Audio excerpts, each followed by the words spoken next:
Et je vous ai entendu, Madame l'ambassadrice, mais quel culot de venir ici et de défendre ce que votre armée coloniale est en train de faire au peuple palestinien et au peuple libanais.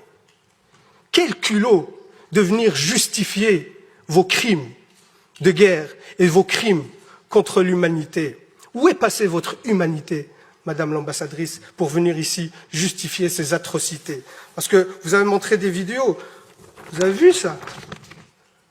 C'était au camp de réfugiés de Jabalia. Ce jeune homme qui est ici, ce n'est pas un terroriste. Il est brûlé vif ici. Parce que votre armée a bombardé un camp de réfugiés. Ici, c'est le bombardement d'un hôpital. Un hôpital avec des victimes civiles. Votre armée a tué en quelques mois autant d'enfants que sur les 4 dernières années dans tout conflit confondu par le monde. Et ça, vous venez le justifier.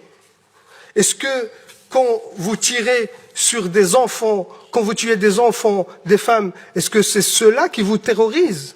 Aujourd'hui, c'est ceux-là que vous appelez des terroristes et que vous luttez contre. Quand vous bombardez le peuple libanais par du phosphore qui est interdit par le droit international, c'est pour lutter contre le terrorisme. Quand vos soldats, qu'on considère que vous dites que c'est l'armée la plus morale du monde, quand vos soldats exhibent les vêtements des femmes assassinées et qui font des vidéos de divertissement sur TikTok, quand ces mêmes soldats posent avec leur butin de guerre fièrement et qu'ils sont fiers de tuer des enfants et des femmes, et c'est eux qui le disent, hein, dans des vidéos TikTok, dans des comptes Twitter, ça c'est votre armée la plus morale. Et oui, monsieur de Macht, moi je ne me rabaisserai pas à vos insultes sur l'éducation, ainsi de suite, je vous laisse ces bassesses pour vous. Mais par contre, oui, moi je prends parti dans ce conflit, je prends parti pour les opprimés. Je prends parti pour le peuple palestinien. Et ça vous a tellement agacé que je brandis le drapeau palestinien dans cette commission. Je vais le refaire, monsieur de Macht.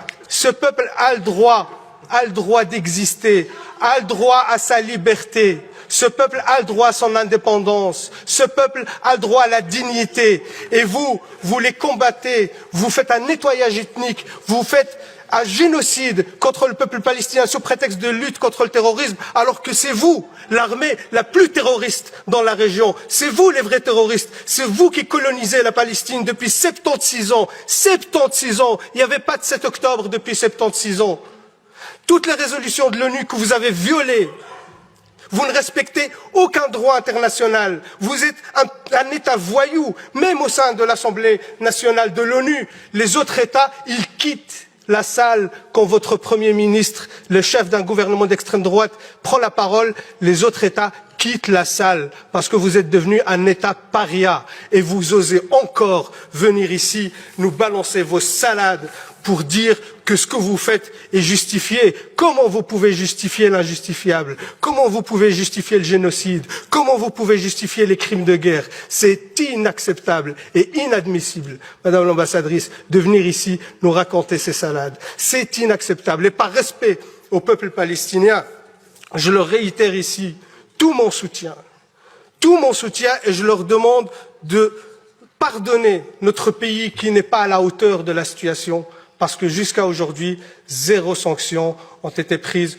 contre votre État. Et vous savez, vous avez justifié vos réactions parce qu'on vous a lancé des roquettes. Une autre étude sur les attaques en jaune, les attaques libanaises, en mauve, les attaques israéliennes. Qui est le terroriste de la région? Vous êtes l'État terroriste et vous avez des comptes à rendre. Et c'est une honte aujourd'hui que vous êtes resté encore impuni, qu'il n'y a aucune sanction contre vous. Je termine par là, Madame la Présidente, même s'il y a beaucoup de choses à dire, mais on est limité par le temps, mais je pense que l'essentiel a été dit. Et surtout, ce qui est encore honteux, qu'il y a encore des porte-voix et des porte-paroles dans ce Parlement qui soutiennent cette politique génocidaire, et ça, c'est inadmissible.